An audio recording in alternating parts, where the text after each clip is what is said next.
Hey, glad to have you back here for another video. This one's going to build off our last one where we were trying to figure out what weight to use in the gym. We're now going to work into just, hey, what are some base rep ranges that we want to use to hit specific goals? So as we dive into this one, let's get specific.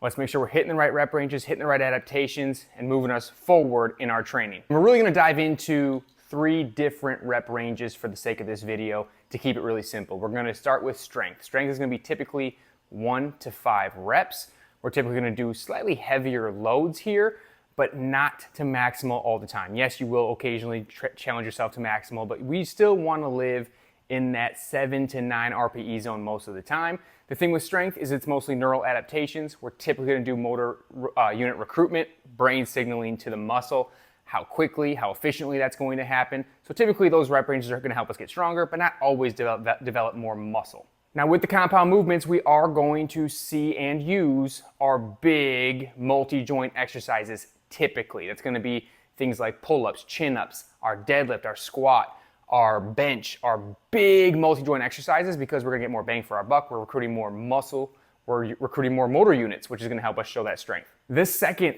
rep range we're going to look at is going to be our hypertrophy rep range. That's typically going to be in that 6 to 12 range now. That's going to be more time under tension. The intensity, though, is going to be about the same. We're still looking for about 7 to 9 on that RPE scale, about 1 to 3 reps in reserve, typically in that level as well, where we're not pushing complete maximal. We still want to focus on getting to technical failure and then stopping to make sure we're getting that muscle recruited and growing.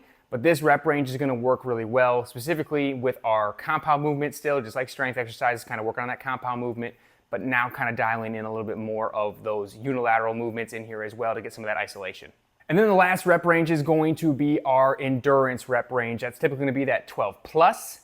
Typically, you're not going to go over 20 too often in terms of reps, but that's going to be more of our unilateral exercises. That's going to be more of our isolated exercises that we're going to do towards the end of the workout, burnout sets. We're really trying to fatigue that muscle, trying to build our oxidative components of the muscle, the aerobic side of that muscle.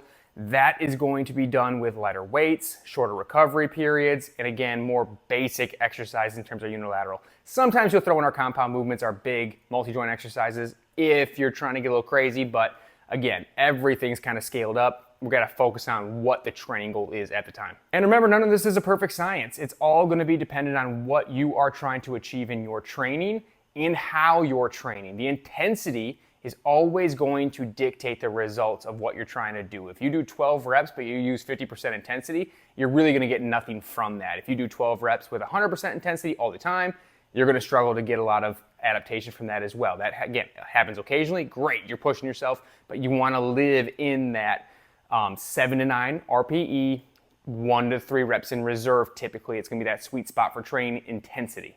And the big takeaway to finish this up is know your goals, match your reps to that goal, and then bring your intensity to those reps. If you're doing that, we are going to hit the sweet spot every time. We're going to make adaptation, and then we just need to do progressive overload on top of that to make sure that we are constantly challenging our body to slightly improve over time. And with that, stop guessing, train with purpose, use this video, check out the last video in terms of how to pick your weights, and let's get into the gym and let's attack some sets. Don't settle with yesterday. Check out that last video. Can't wait to see you for more videos in the near future here. Subscribe, like, comment. What other content do you need? Do you need more detail on this specific topic? I'm here to help, want to help. Have a good one.